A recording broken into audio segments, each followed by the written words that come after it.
ডার্বিতে জয় মোহনবাগানের। ডুরান্ড কাপের শুরুতেই ইস্টবেঙ্গলকে 1-0 গোলে হারালো সবুজ মেরুন। আজকের মেগা ডার্বিতে জয় ছিনিয়ে নিল মোহনবাগান সুপার জায়ান্ট।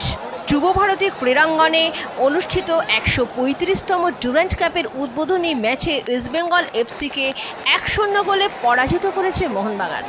এই জয়ের ফলে প্রতিযোগিতায় শুভ সূচনা করল বর্তমান কোচ ডিল পেনসেরিসের দল।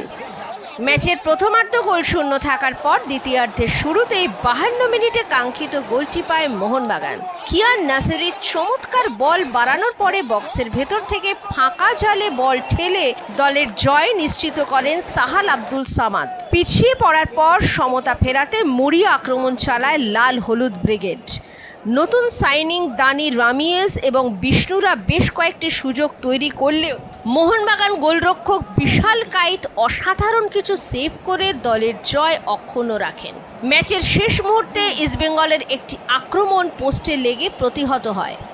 দুই দলের নতুন কোচ মোহনবাগানের প্যানাগিওটিস ডিল পেনসেরিস এবং ইস্টবেঙ্গলের আন্তোনিও লোপেজ হাভাসের মধ্যেকার এই প্রথম ট্যাকটিক্যাল লড়াইয়ে শেষ হাসি হাসল সবুজ মেরুন শিবিরে।